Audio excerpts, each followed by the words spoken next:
A piedade, ela é um exercício, ela é uma prática, ela é uma disciplina, ok? Hoje pela manhã nós iremos falar exatamente acerca disso. Piedade é devoção em ação. Então a piedade, ela é prática, ela é uma disciplina. Depois nós, uma vez que eu estou usando bastante a expressão devoção, nós buscaremos compreender quais são os elementos da devoção. O que significa ser devotado a Deus? Qual o significado disso? Quais são as características desta devoção? E por fim veremos que o Espírito Santo é o agente eficaz de nossa piedade, do desenvolvimento da nossa piedade e de nossa devoção a Deus. E à noite eu falarei acerca do embelezamento que o Senhor está fazendo em nós, nos transformando ou nos fazendo cada vez mais parecidos com Cristo.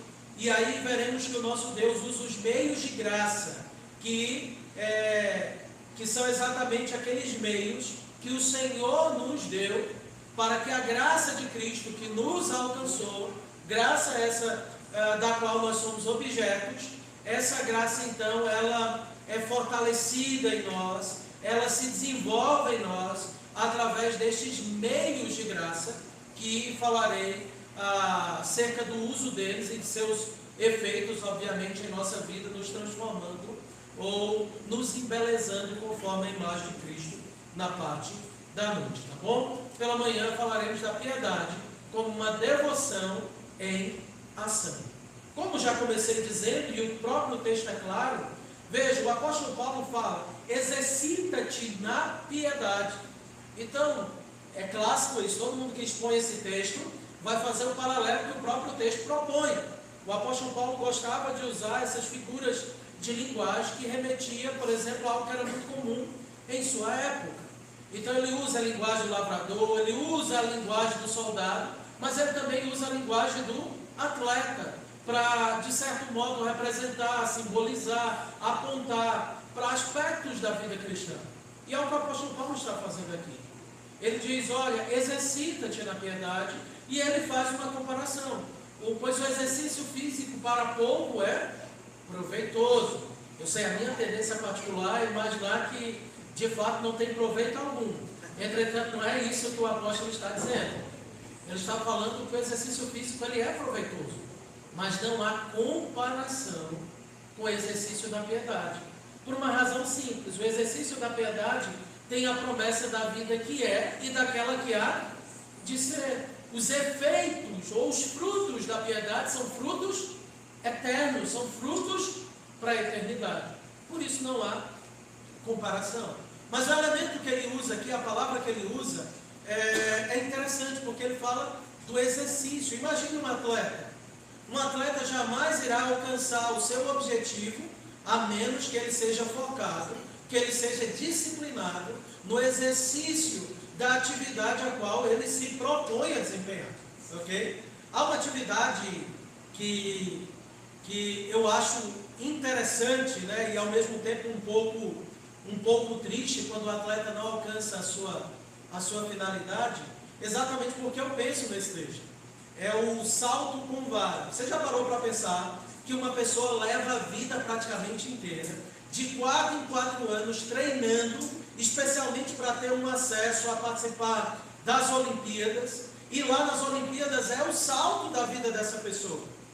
Ela foi disciplinada, ela teve todos os cuidados, ela repetiu insistentemente aquele treino, para então poder dar aquele salto, o salto que vai levar essa pessoa àquela glória da obtenção ou do reconhecimento do seu esforço.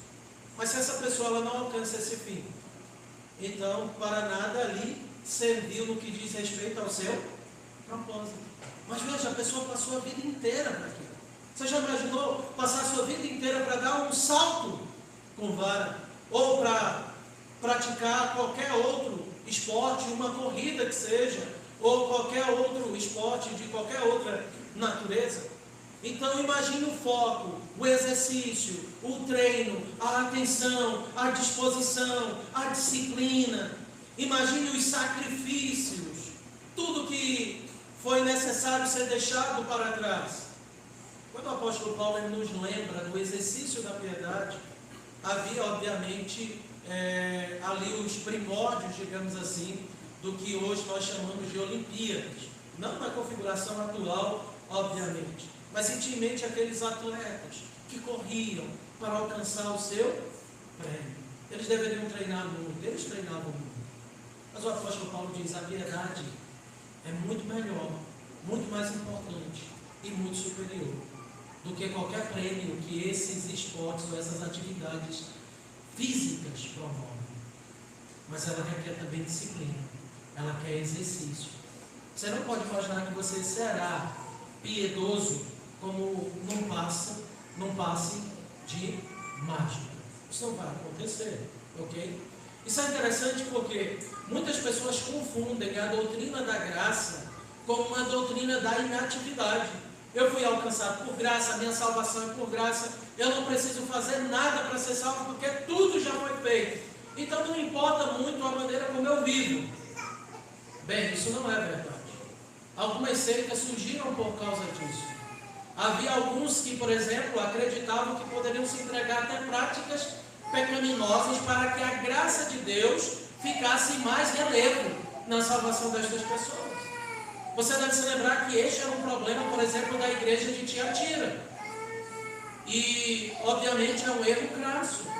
A graça salvadora, como nós lemos ontem na carta do apóstolo Paulo a Tito, na epístola de Paulo a Tito, a graça salvadora ela nos salvou para que possamos viver piedosamente. A vida na piedade é a característica de que a graça que nos salvou é soberana, é eficaz e é elevada. O apóstolo Paulo gasta pelo menos ali 2 capítulos ou 3 capítulos na sua carta aos Romanos para explicar essa relação da graça de Deus e como ela vence o nosso pecado. Um sinal de que a graça labora em nós é o desenvolvimento da piedade, é o desenvolvimento da santificação. Certa vez ouvi uma pessoa dizer, uma pessoa pública da TV, falando exatamente o seguinte: já que Deus nos salvou, somos predestinados para sermos salvos, então não importa muito como nós vivemos. Se essa doutrina é correta e fomos predestinados ao céu, então não importa como nós iremos viver. Bem, esta pessoa ignorou Efésios 1, versículo 4, que diz que nós fomos escolhidos em Cristo Jesus, né? E fomos escolhidos nele para a santificação, eleitos para a santificação. Então Deus não nos predestinou apenas ao estado final da nossa salvação, mas Ele nos predestinou para o processo que nos conduz até esse estado final também. Por isso Paulo vai dizer ainda em Efésios que as boas obras foram preparadas de antemão para que andássemos nelas. Ele nos criou para andarmos no caminho da piedade.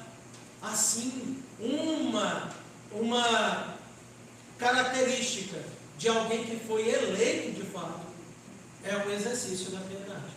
Por isso Pedro começa a sua segunda epístola dizendo que pelo divino poder do Senhor nos foram doadas todas as coisas que nos conduzem à vida e à piedade, e aí Ele nos dá uma série de virtudes que nós devemos associar à nossa fé, e no final Ele diz o seguinte: procurai com diligência cada vez maior confirmar a vossa vocação e eleição, porquanto procedendo assim não tropeçareis em tempo algum. E as pessoas que se esquecem dessas verdades, diz o apóstolo Pedro, elas são míopes, cegas, vendo apenas o que está perto. Se você tem dúvidas acerca da sua salvação, é normal que algumas pessoas tenham dúvidas.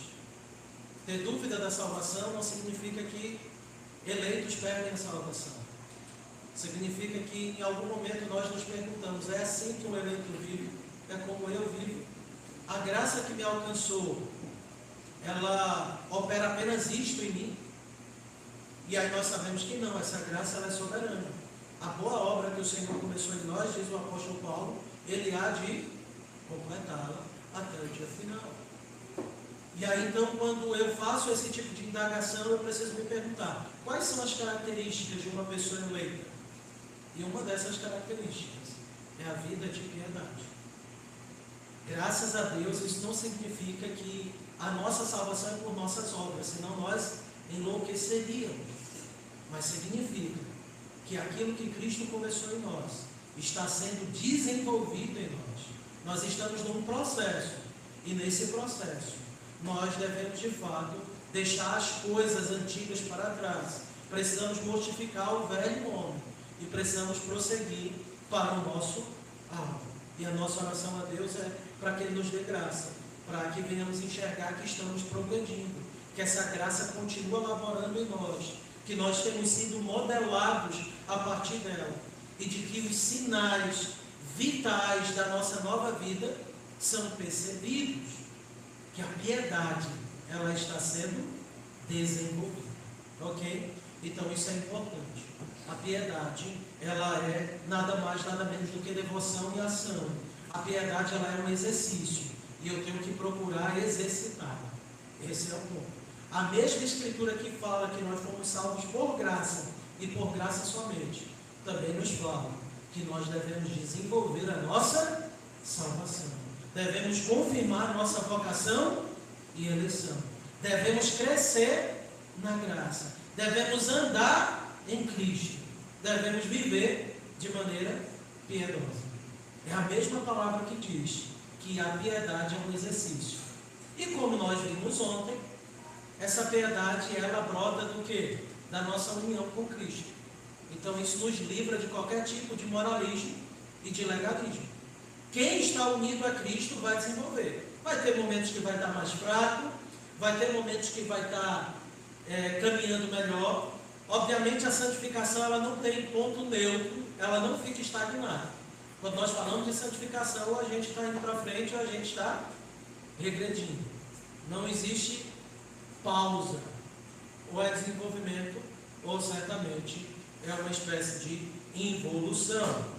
Mas a boa nova é que a fé verdadeira que já nos foi dada, ela vence o mundo, ela vence o pecado. Então nós iremos progredir apesar de nossas falhas, apesar de nossas fraquezas, ok? Mas uma maneira de podermos estar mais sensíveis ao que está sendo operado em nós é exercitar a piedade. É saber que Deus me chamou vocês para viver uma vida onde a salvação que nos conquistou, a graça que nos conquistou, ela é percebida poderosamente em nós. Tá bom? Então é isso que é piedade. Piedade é atividade. Piedade é disciplina. É exercício. Piedade é prática. Precisamos ter isso muito bem definido em nossas mentes. Por quê? Porque algumas pessoas, nas suas lutas contra o pecado, elas afirmam o seguinte: bem, a carne é fraca, pastor. Eu não consigo progredir, toda vez eu apanho do pecado. Eu não dou conta de vencer esse pecado. O pecado é forte demais, toda vez eu estou lá, arriado debaixo dos pés do pecado. Eu não tenho como progredir. Eu sou muito fraco. E aí a pessoa passa ano após ano lamentando a sua derrota no pecado. Ora, meus irmãos, se por um lado nós acreditamos firmemente que nós não gozaremos de uma perfeição, do lado de cada eternidade, no sentido de que nós sempre iremos pecar, por outro lado, nós precisamos também ter certeza de que nós não fomos chamados para viver debaixo do jugo do pecado. Se assim fosse, a graça de Cristo não teria se manifestado a nós de maneira tão soberana. E aí o que algumas pessoas ignoram é aquilo que Paulo escreve em Efésios. Em Efésios o apóstolo Paulo vai dizer que o mesmo poder que levantou Cristo dentre os mortos e que o fez assentar nos lugares celestiais e que colocou todos os inimigos debaixo dos seus pés, esse mesmo poder opera em nós. Esse poder é pequeno, é ineficaz, é fraco? Ou será que na nossa ruína, na nossa decadência espiritual, nós não temos nos apropriado biblicamente deste poder que já opera em nós? Aí você diz, como assim, pastor? É algum tipo de botão que eu vou lá e clico e de repente eu estou empoderado? Não é isso. Mas significa que a graça que levantou Cristo dentre os mortos, que o poder que o levantou dentre os mortos opera em nós. E significa mais que o Espírito Santo, o Espírito de Cristo, que vivifica os mortos, esse Espírito também habita dentro de nós. E a Escritura fala que o pender para esse Espírito, o inclinar-se para esse Espírito, traz paz. Nos fala que a mortificação é por meio deste Espírito, mas nos fala que também nós podemos alimentar a carne, podemos nos inclinar para a carne, e o resultado disso é morte. Você se inclina para o Espírito, vida e paz. Você se inclina para a carne, morte. O que isso significa em termos práticos? Possivelmente nós queremos ser santos do nosso modo, pelas nossas forças. Nós não fazemos uso da graça que já opera em nós. Tentamos ser santos de maneira legalista. Em alguns casos nem tentamos ser santos. Vou colocar isso de maneira ainda mais clara. Como é que eu vou ser empoderado, né? Se é para usar essa expressão que está na moda, né? Como é que eu vou ser empoderado pela palavra de Deus? Se eu não a leio, se eu não a obedeço, se eu não medito nela, ao mesmo tempo que eu emprego os meus pensamentos para as obras da carne, ao mesmo tempo que os meus olhos servem às paixões da minha carne. Como é que eu alimento a minha alma com tanta carnalidade e eu espero ser santo? Isso é impossível. Um sintoma em São Luís, de um modo geral, e eu acredito que isso no Brasil como um todo, especialmente na juventude, que consome muito mídia social, e que é uma juventude que geralmente cresceu sem qualquer disciplina espiritual em casa, e que é viciada nos streamings da vida, então anda de filme em filme, de série em série, maratonando estas coisas o tempo todo, e vivem no Reels do Instagram ou em outras redes sociais. E essas pessoas não têm tempo para ler as Sagradas Escrituras, não têm tempo para uma vida de oração, elas não têm tempo para o exercício da comunhão dos santos, para a vida da igreja. O resultado nefasto disso é que essas pessoas elas se encontram geralmente não apenas doentes espiritualmente, mas no próprio corpo, lidando com depressão. E há estudos, os próprios ímpios acabam muitas vezes sendo sensatos, embora de maneira carnal e ímpia, nesses pontos, ao diagnosticar, ao perceber que o uso indiscriminado das mídias sociais, o abuso disso, traz problemas físicos e psicológicos. Mas nós que temos a revelação especial de Deus, a palavra de Deus, podemos ir muito mais fundo e dizer que isso traz prejuízos para a vida espiritual, que vai se refletir no seu corpo, obviamente, uma vez que o homem é uma unidade psicossomática, uma vez que corpo e alma precisam ser contemplados como uma unidade. Aquilo que afeta a minha espiritualidade vai afetar o meu corpo. E aí esses jovens dizem: eu não consigo evoluir na vida, eu não consigo arrumar trabalho, eu vivo pulando de curso em curso, de trabalho em trabalho, eu tenho muito sono, eu não tenho vontade de sair de casa. Como?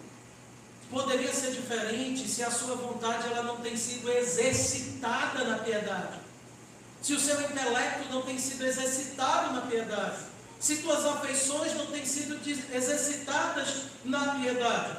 Sem o exercício da piedade, obviamente você ficará estagnado ou viciado em ídolos e em outros vícios de muitas naturezas. A piedade ela é um exercício. Se você não levar isso a sério, você imaginar: não, eu estou indo para a igreja, eu vou fazendo as coisas ali do meu jeito, em um determinado momento você se encontrará indiferente, seco, árido e sem afeições, porque você não exercita a piedade. Jerry Bridges vai dizer que o exercício da piedade é uma prática ou disciplina que se concentra em Deus, e desta atitude para com Deus é que surgem o caráter e a conduta que geralmente consideramos como piedade. Veja, o exercício da piedade é uma prática ou disciplina que se concentra em Deus. E dessa atitude para com Deus é que o nosso caráter e a nossa conduta serão modelados. Não é à toa que a Escritura nos orienta a meditar na lei do Senhor de dia e de noite. Ok? Não é à toa que a Escritura diz orai sem. Não é à toa que a Escritura vai dizer que eu tenho que vigiar em todo. Por que a Escritura traz orientações dessa natureza?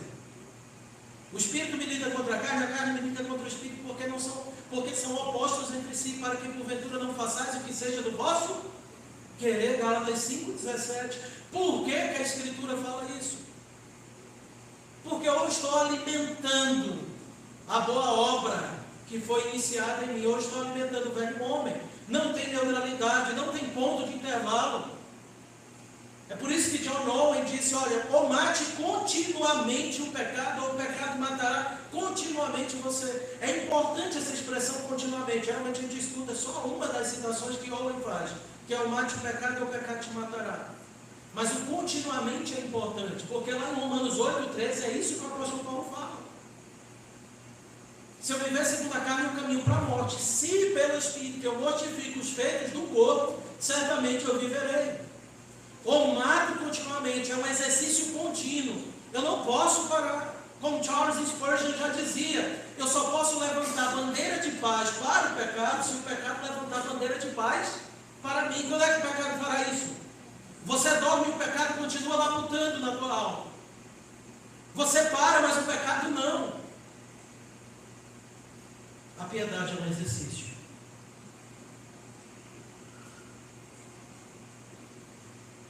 Um exercício que é a Escritura, e aí a gente poderia inclusive ter um estudo só para fazer uma teologia bíblica do andar com Deus. Andar com Deus nada mais é do que o exercício da piedade. Nós encontramos essa expressão lá no início. Vamos abrir as nossas Bíblias em Gênesis capítulo 21 a 24.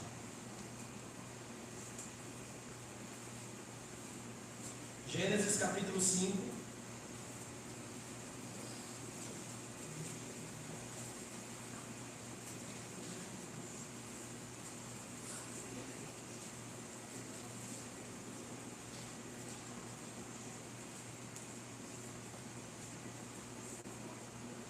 Olha o que diz Gênesis capítulo 5, versículo 21 a 24. Enoque viveu 65 anos e gerou a Metusalém. Andou Enoque com Deus. E depois que gerou a Metusalém, viveu 300 anos e teve filhos e filhas. Todos os dias de Enoque foram 365 anos. Andou Enoque com Deus, e já não era, porque Deus o tomou para si. É importante numa genealogia alguns detalhes que a genealogia nos dá, porque ela nos chama a atenção para isso. A característica aqui de Enoque é que Enoque andou com Deus, e o texto frisa isso por 2 vezes. E andar com Deus é andar de maneira que agrada a Deus. Por exemplo, abra sua Bíblia lá em Hebreus 11:5. Veja como o escritor aos Hebreus se refere a Enoque. Hebreus 11:5.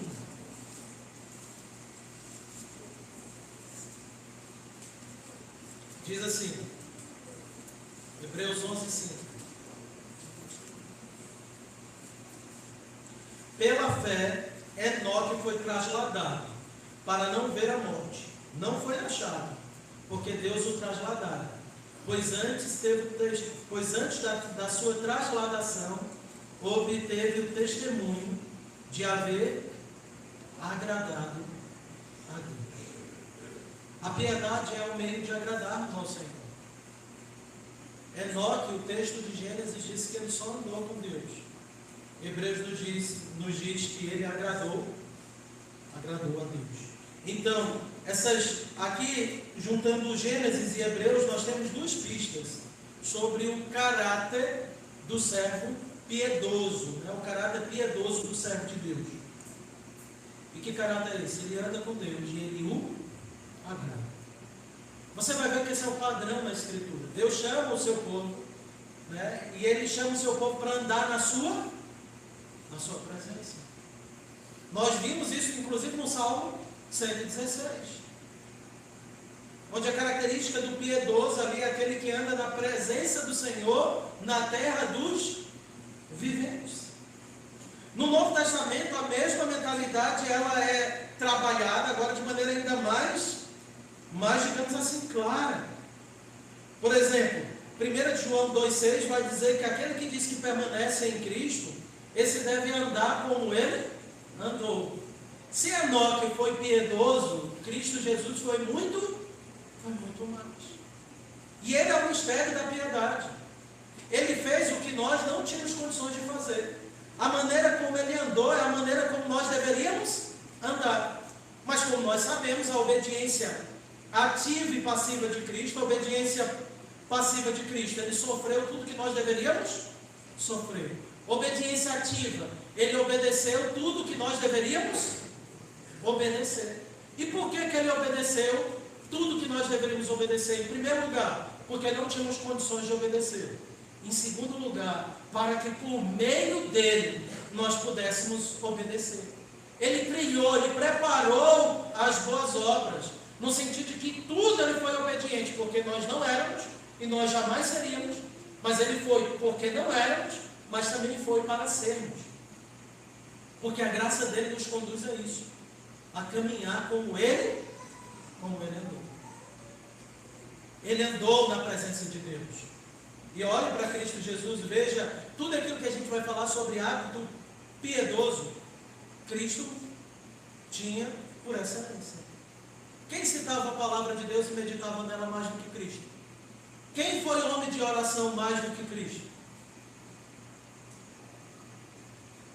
Quem foi obediente, devoto ao Pai como Cristo foi?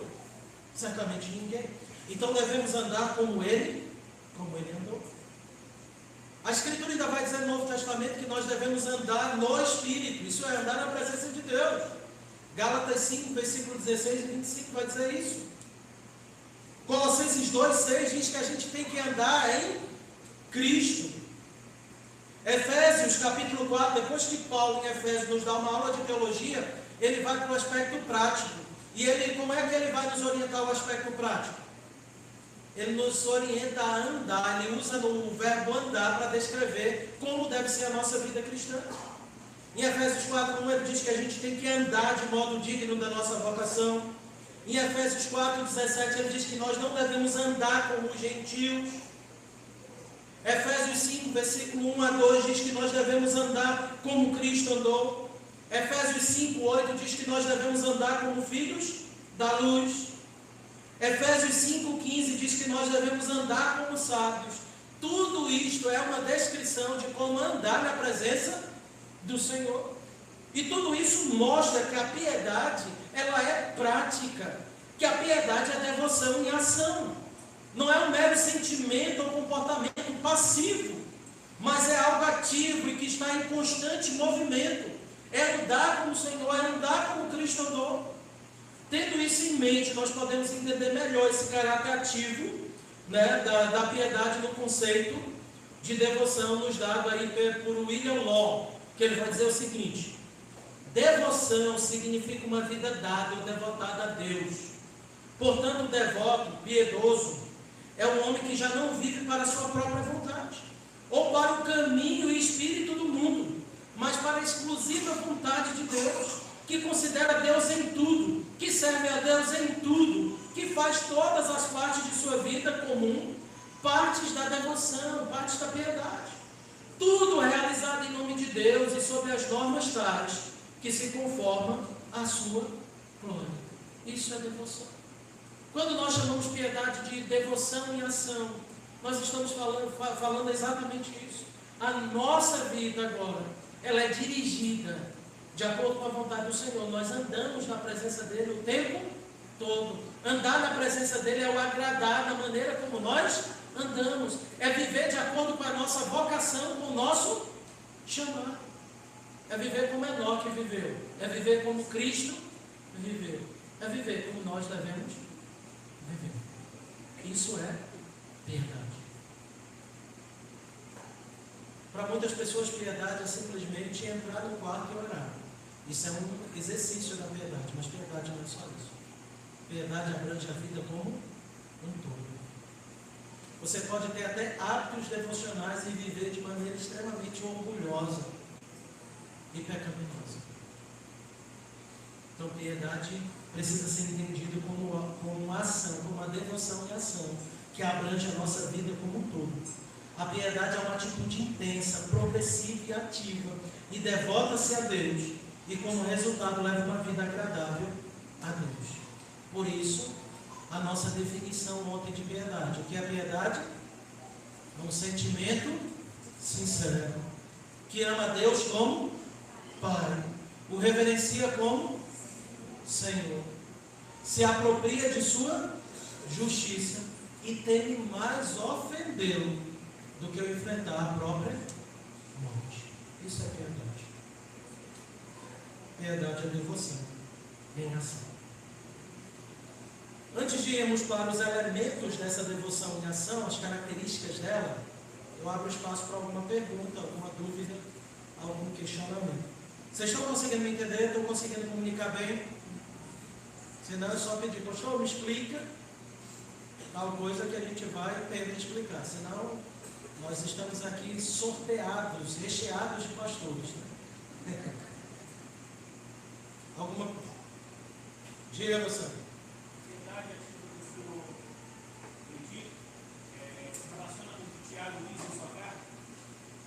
Sim, que a fé sem obras é morta, né? Então aí é como se essa fé ativa, né? Essa fé com obras, é a piedade em execução, em exercício, ok? Só lembrar daquele, para mim eu acho que é a figura que resolve todo o dilema. Estamos unidos a Cristo. O que isso vai produzir em nós? O que é que a vida de Cristo em nós produz? Não é? Então, se eu tenho fé verdadeira, eu estou unido a Cristo, isso vai se manifestar claramente. Como? Em obras. Lembrando que essas obras foram preparadas de antemão para que andássemos nelas. Tá bom? Posso prosseguir então? Então vamos lá. Quais são os elementos dessa devoção? Entendemos, e nós temos que ser devotados a Deus. Mas o que significa isso? Jerry Bridges, no livro dele sobre piedade, ele vai falar que a devoção ela tem pelo menos 3 elementos essenciais, formando um triângulo, onde nos ângulos nós temos, de base nós temos o temor de Deus, né, o amor a Deus, e no ápice nós temos o desejo por Deus. Então imagine aí um triângulo, nos ângulos de base você tem o temor a Deus, você tem o amor a Deus, e como resultado disso você deseja a Deus. Porque devoção é temor, devoção é amor, devoção é desejo. Você não pode ser devotado a Deus se você não teme, se você não ama e se você não o deseja. E esse elemento do desejo é forte. Porque geralmente nossas relações com o Senhor, por muitas vezes, são descritas em termos de indiferença. Mas a piedade, a devoção da ação, ela é descrita em termos de desejos. Ok? Então vamos lá. O primeiro elemento, piedade e temor. John Murray vai dizer que o temor de Deus é a alma da piedade. E por quê? Porque se você analisar desde o Antigo Testamento, principalmente no Antigo Testamento, qual era a característica de um homem que amava o Senhor, um homem ou uma mulher que amava o Senhor? Eles eram tementes a Deus. Fulano é temente a Deus. Entretanto, nos dias atuais, o temor ele ficou fora de moda. A gente não usa tanto a expressão temor para descrever uma pessoa que serve a Deus, né? Como o Jerry Bridges vai dizer, o cristão já fora conhecido na história como um homem temente a Deus. Entretanto, há uma reserva quanto a este conceito. Em parte por causa do mau entendimento de 1 de João 4,18, que diz que o perfeito amor lança fora o medo. E temor e medo têm ponto de contato. São vistos, de certo modo, como expressões intercambiáveis. Então, para muitos, o temor era algo que definia bem o crente na antiga dispensação do pacto, na antiga administração. Contudo, como nós veremos, o temor ao Senhor está na essência de uma alma devotada a Ele. Em outras palavras, Deus deseja que o seu povo o tema. Inclusive, esta é uma promessa dada a nós por intermédio do profeta Jeremias. Vamos abrir lá, vou pedir que algum irmão abra Jeremias 32:40. Jeremias 32:40.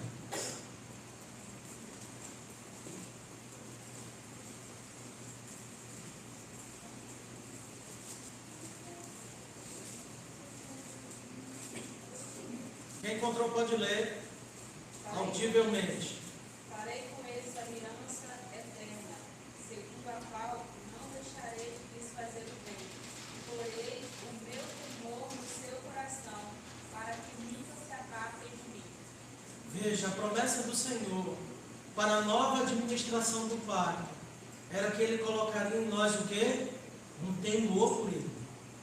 Então Deus espera que sejamos definidos pelo temor a Ele. Porque isto é o que Ele está fazendo em nós. Esta é a obra dEle em nós.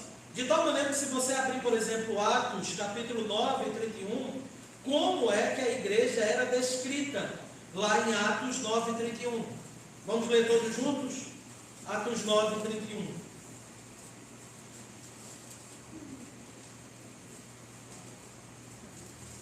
Atos 9 e 31. A igreja, na verdade, tinha paz por toda a Judéia, Galiléia e Samaria, edificando-se e caminhando no temor do Senhor e no conforto do Espírito Santo, crescia em número. Ela caminhava, novamente aqui a teologia do andar com Deus, e caminhava como? No temor. E aí nós temos inúmeras passagens bíblicas, meus queridos irmãos, que vai salientar e reforçar esse ponto. Vai mostrar que o temor do Senhor é colocado exatamente na raiz em nossa vida santa e justa.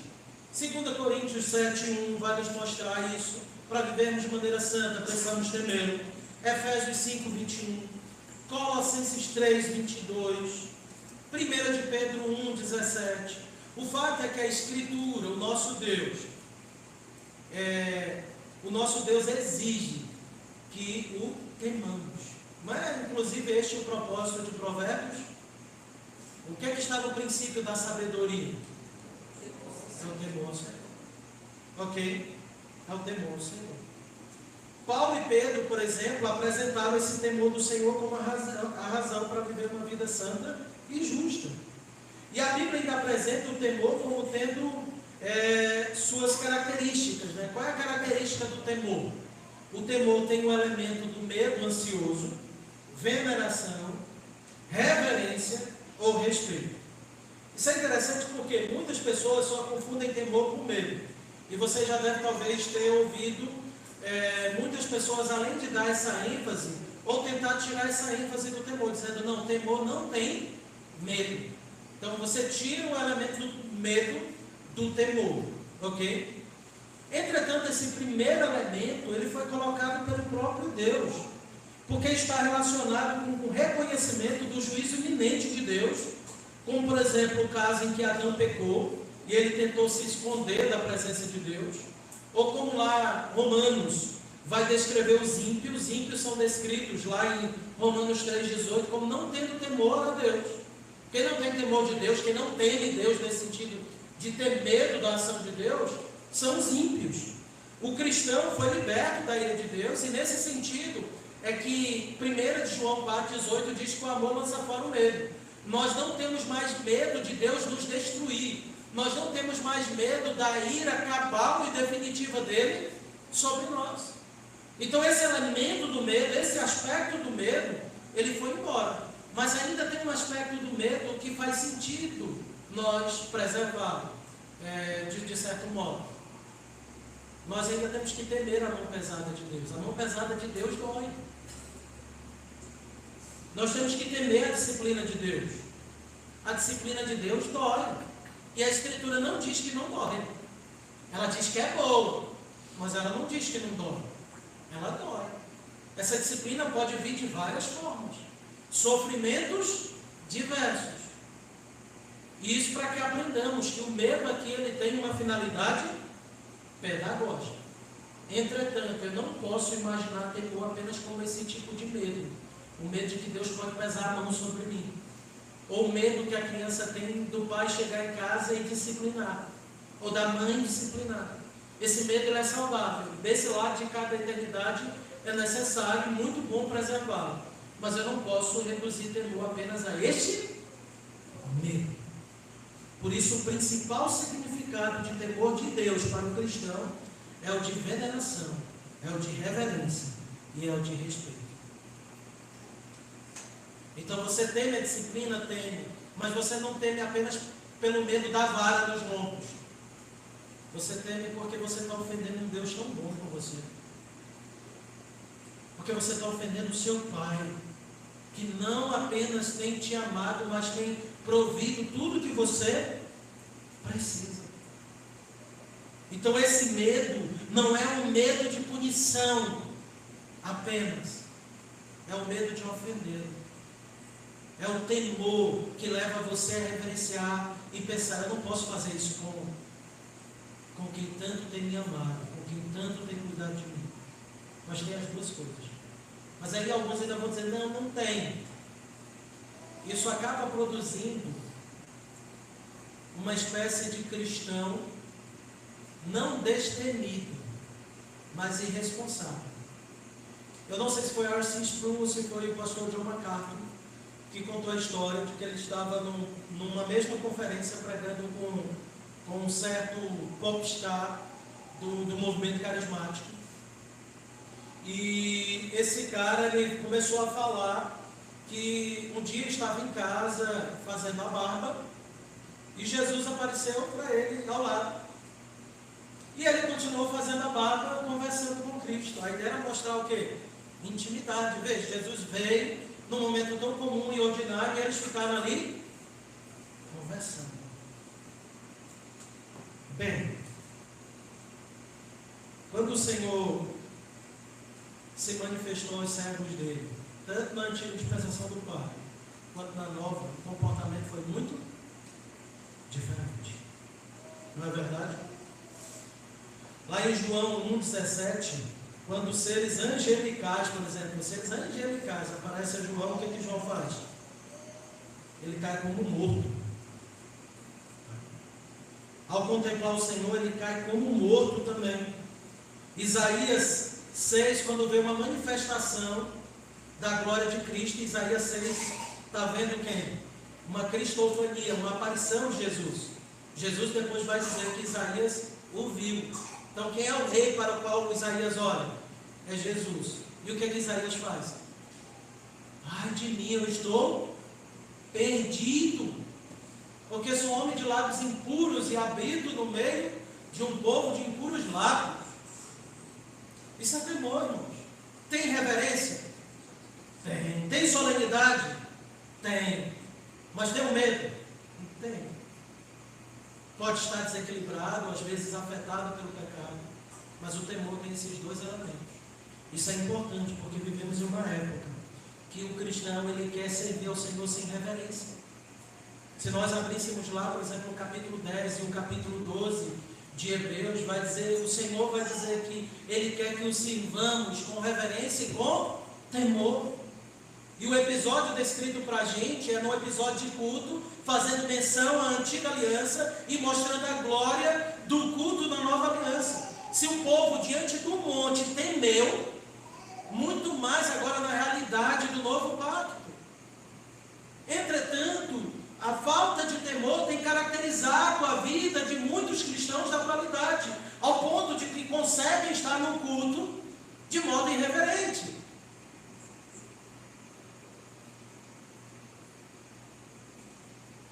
Veja, Hebreus 12 coloca a glória do culto neotestamentário como superior à do povo no Sinai, porque Hebreus vai dizer que aqui nós chegamos no Sinai.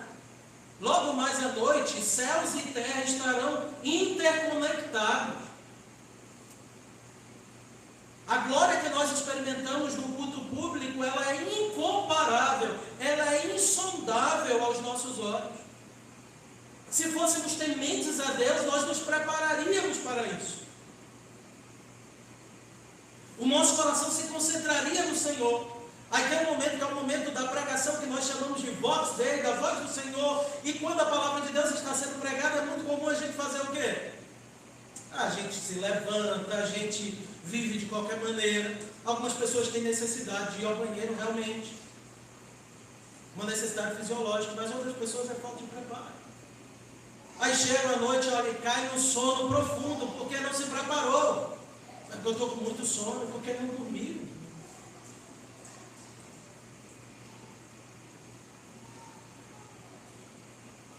O temor envolve reverência, zelo, fidelidade e um medo santo.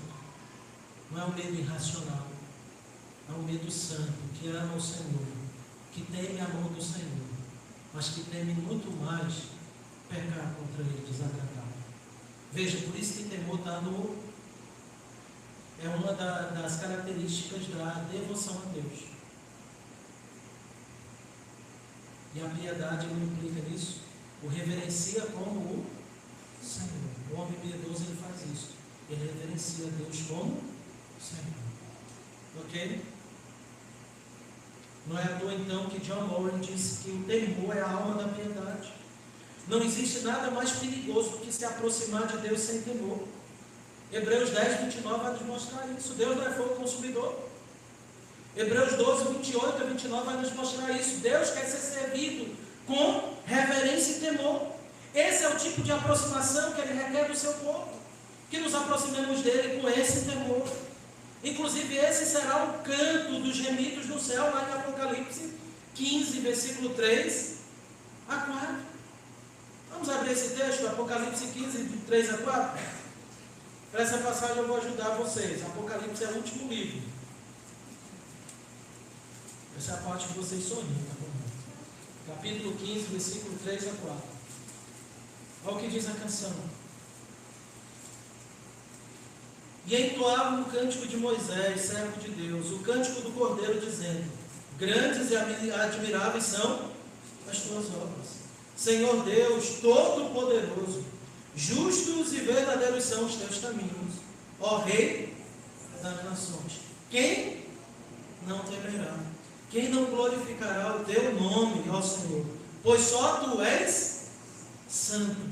Por isso todas as nações virão e adorarão diante de ti, porque os teus atos de justiça se fizeram manifestos. E por que Deus exige então temor? Porque o temor é adequado à santidade de Deus. Deus imprimiu isso na nossa alma, gente. Deus imprimiu isso na nossa alma. Você está lá dentro da sua casa, você está todo sujo, está mexendo lá na internação, no quintal, aí de repente aparece um servo de Deus, um presbítero ou pastor da sua casa, todo arrumado, cheiroso. Qual é a sua reação?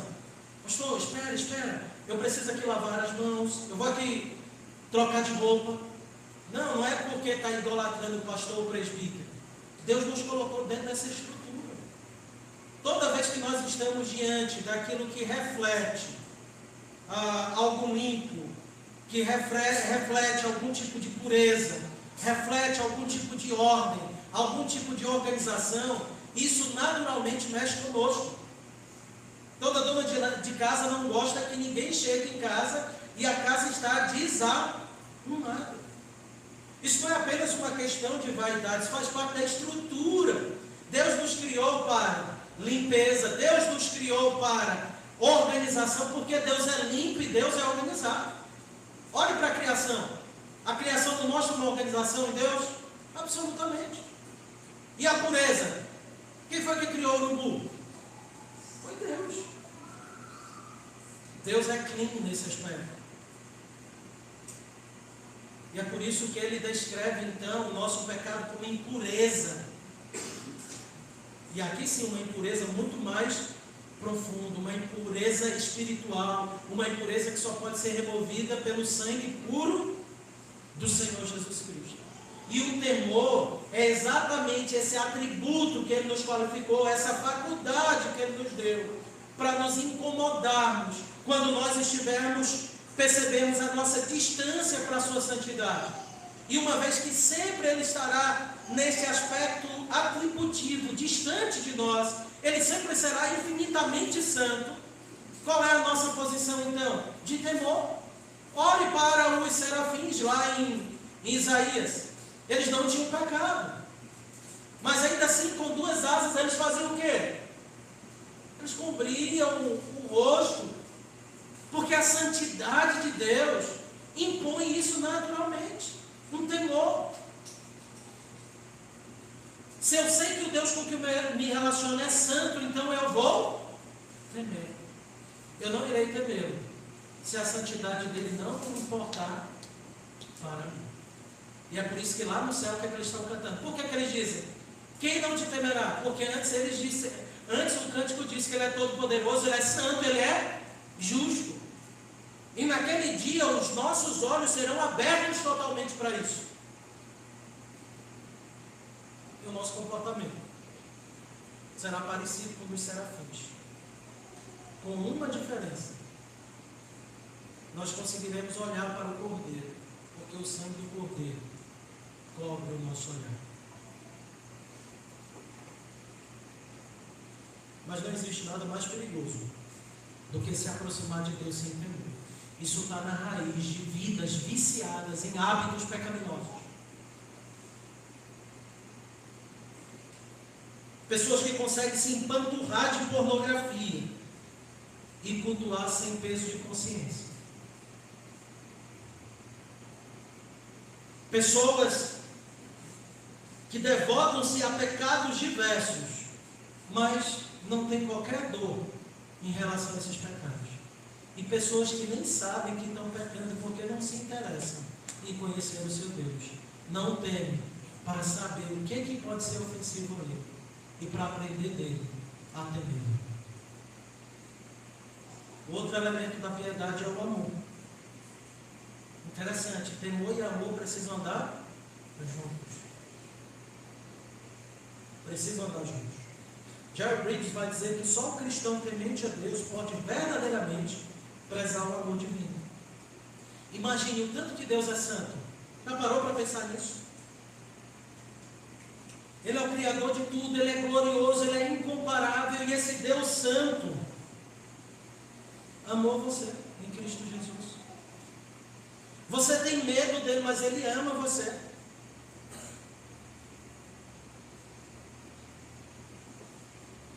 E você se pergunta, como é que um Deus tão glorioso pode me amar? E Ele tem dado razões de sobra. Ele enviou o seu Filho quando nós éramos inimigos, como vai dizer Romanos capítulo 5, versículo 8 ao versículo 10. Ele provou o seu amor para conosco, quando nós ainda éramos ímpios. Então, se eu tenho, e eu também sei que Ele me ama, isso dá um bug santo aqui, que você passa a se relacionar com Ele como você deve se relacionar. Ou como o Briggs disse, a medida que temos pelo amor de Deus é proporcional à profundeza do nosso temor a Ele. Isso é legal porque, observe bem, se você não teme a Deus, você não tem em mente a proporção de sua santidade, de sua majestade. Mesmo temendo a Deus, você sabe que Ele é muito mais do que você pensa. Infinitamente mais. Mas se você não teme, o que Ele fez por você tem pouco impacto. O Cristo crucificado na cruz não mexe mais com a sua vida. Você está indiferente. Mas se você teme, você valoriza cada um destes aspectos da obra do Senhor. E veja, quanto mais você teme, mais você o conhece. Quanto mais você o conhece, mais você teme. E aí, quando você sabe que Ele lhe amou, mesmo sendo quem Ele é, e mesmo você sendo quem você é, o seu amor por Ele superador. É necessário uma compreensão do amor de Deus por nós, para termos um coração devotado a Ele. Afinal, foi o amor dele por nós que nos atraiu devotadamente a Ele. Não é o que vai dizer 1 João 4, de 8 a 10? Não é o que vai dizer 1 João 4, 19, que nós só o amamos porque Ele nos amou primeiro? Não é o que Jeremias 31, 3 vai dizer? Com amor eterno te amei, com benignidade te atraí. Então veja, o nosso amor por Deus é de certo modo determinado pela compreensão que nós temos do que Ele fez. O amor dele por nós é determinado pela sua própria vontade. Ele quis nos amar e isso basta. Mas a nossa percepção desse amor, ela vai ser mais ampla ou menor à medida que nós temos compreensão do que Ele tem feito. Se eu compreendo que eu era filho da ira e fui feito filho de Deus, se eu compreendo que eu deveria morrer, sofrer a condenação eterna por toda a eternidade, por um só pecado, como disse John Edwards, um pecadinho que eu tivesse praticado, se é que eu posso chamar isso de pecadinho, apenas um, seria suficiente para acender o inferno todinho para mim. Quantos pecados eu tenho? A soma deles eu não faço ideia. Se um inferno era necessário para punir um pecado, o que Cristo suportou naquela cruz no meu lugar? E se eu compreendo que tudo isso foi por graça, e se eu compreendo que eu fui aceito exatamente por que Cristo fez, o que mais eu posso fazer, irmão, senão amar? Você lembra da mulher que ungiu os pés de Jesus? Lucas 7, 47. A medida do amor daquela mulher era o reflexo do entendimento dela acerca do perdão que a tinha alcançado. A quem muito se perdoou, muito amou. É o que o texto vai ensinar. O quanto você foi perdoado? O que significa o que foi feito por você? Então, seu amor a Deus vai seguir exatamente esse fluxo de entendimento seu. Temor e amor andam juntos. Você o tem e você o ama. E aí, no ápice desse triângulo, nós temos o desejo por Deus. Eu temo o Senhor me amou e eu amo como reflexo disso. Eu não posso ficar imóvel. O que é que eu vou fazer? Eu vou buscá-la. E vou buscá-la adequadamente, em temor e amor. Então, no ápice da devoção a Deus está a sede por Deus. A pessoa que teme e ama a Deus certamente vai ter uma vida de devoção e de anseio por Deus. Você lembra do Salmo 42? Você vai desejá-lo, você vai ansiar pela presença dele.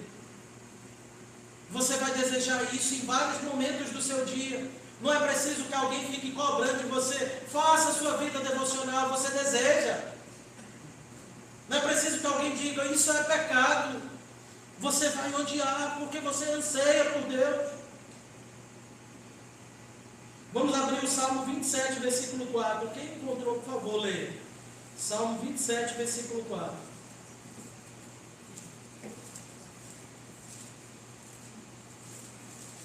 Uma coisa eu peço ao Senhor e a buscarei, que eu possa morar na casa do Senhor todos os dias da minha vida, para contemplar a beleza do Senhor e meditar no seu santo. Meus irmãos, uma coisa eu peço e buscarei. Eu oro, Senhor, me dê isso, e eu vou atrás. Olha, as duas coisas aqui juntas: a graça do Senhor e a minha responsabilidade sendo exercitada. E o que essa pessoa pede? E o que ela busca? Morar na casa do Senhor. Lembre-se, aqui casa do Senhor é reflexo, aponta para o quê? Para a presença de Deus, não é verdade? Ele quer estar na presença do Senhor todos os dias da sua vida. Isso é o que os antigos chamavam de corandel, viver na presença de Deus. Ele diz, isso eu peço, eu vou buscar todos os dias. É o meu desejo, irmãos. Embora este salmo, ele seja, como todos os salmos, eles sejam salmos cristocêntricos, messiânicos, e eles apontem para o caráter de Cristo, para os pensamentos de Cristo, há aqui um pecador descrevendo isso, que é Davi. E pela fraternidade que nós temos com todos os santos, nós podemos dizer que este deve ser o nosso desejo. E outra, se esse foi o desejo de Cristo, em nosso lugar e por nós, esse deve ser o nosso desejo. Porque muitas vezes nós justificamos essa falta de desejo e de anseio. Salmo 63, versículo 1, meus irmãos, diz o seguinte: ó Deus, Tu és o meu Deus forte, eu te busco ansiosamente, a minha alma tem sede de Ti, meu corpo Te almeja como terra árida, exausta e sem água. Busca o Senhor ansiosamente. Ansiosamente nós acordamos no dia seguinte preocupados com a conta que temos que pagar, com a viagem que nós temos que fazer, com os planos que nós pretendemos executá-los. E ficamos muitas vezes inquietos. E quando as coisas saem do nosso controle, então a ansiedade toma conta. E sofremos. Sofremos por coisas triviais, por coisas fúteis. Esse sofrimento seria dissipado se nosso anelo, se nosso anseio pelo Senhor, o desejo pelo Senhor, fosse maior do que o desejo por qualquer outra coisa nessa vida. Se essa fosse a nossa luta. Se o meu lamento de amanhã era por amanhecer e meu coração está ali sem desejo por Deus. A minha tristeza e angústia seria terminar o dia e não ter buscado o Senhor, em não ter direcionado os meus pensamentos para que todas as minhas decisões e para que o meu dia fosse vivido com orandel na presença dEle. Assim nós aprendemos que a piedade, ela não é fria.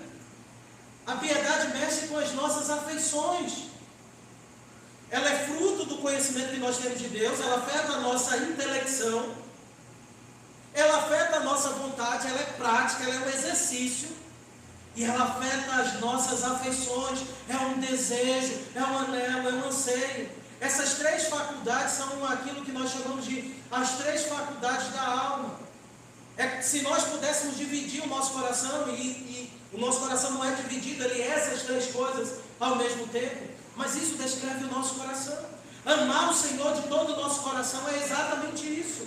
É amar com a nossa intelecção, é amar com as nossas afeições, é amar com a nossa volição, com a nossa vontade.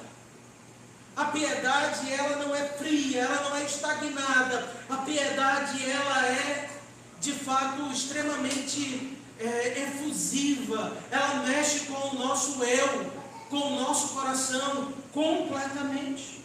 John Briggs vai dizer de forma fenomenal: a ideia de que a piedade é austera e fria provém de um falso senso de moralidade legalista, erroneamente chamada de piedade.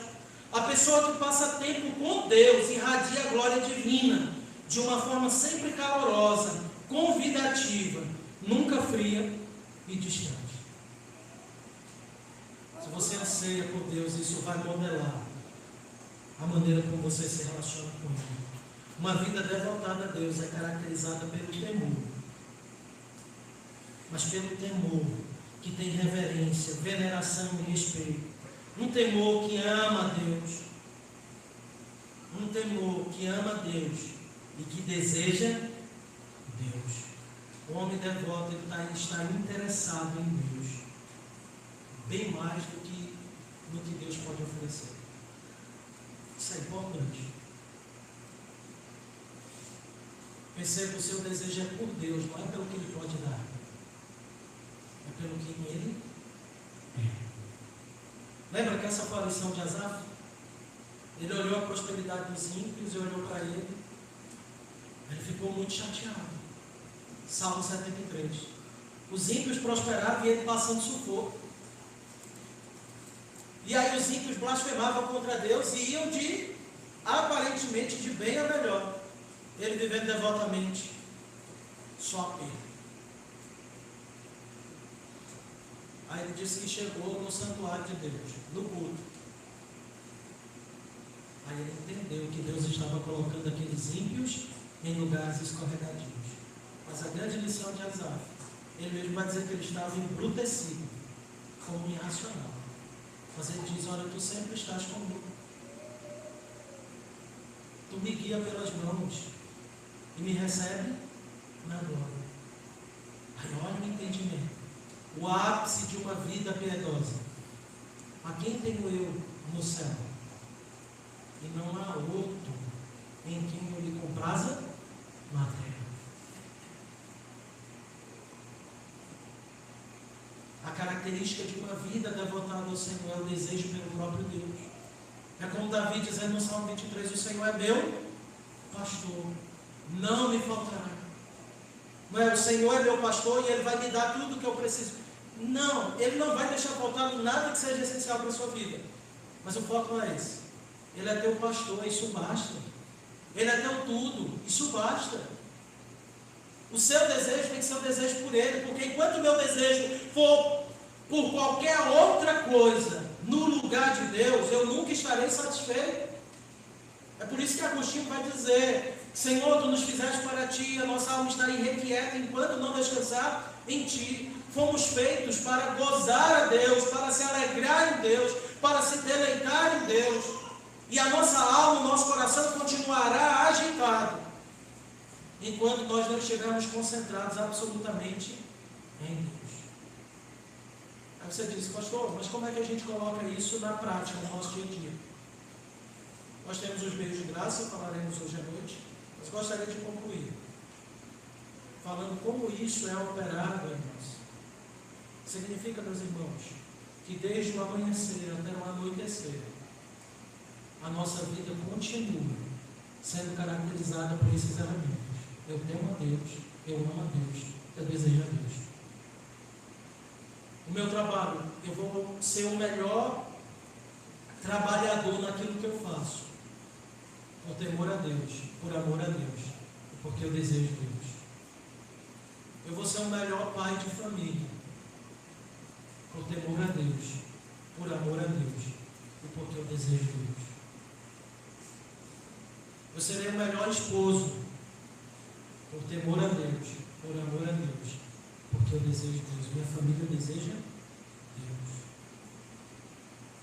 Eu farei uso das coisas boas dessa terra, de uma maneira santa. Quando? Quando eu temer a Deus, quando eu amar a Deus, e quando eu desejar Deus, mais do que essas coisas. Quando tudo com que Deus me abençoar debaixo do sol não for o fim para o qual a minha alma vive, mas for meios através dos quais eu bendigo o meu Senhor. Isso é temer a Deus, isso é amar a Deus, isso é desejar Deus. Isto é devoção em ação. Que Deus nos dê a graça de vivermos essa verdade. Que Deus nos dê a graça de sermos piedosos. Piedade, que é um sentimento sincero, que ama a Deus como Pai, o reverencia como Senhor, se apropria de sua justiça e teme mais ofender do que enfrentar a própria morte. E na raiz disso tudo nós temos 3 elementos que nos ajudam a entender se estamos devotados a Deus ou não. Quais são esses 3 elementos? Temor, amor e desejo por Deus. Que Deus nos abençoe.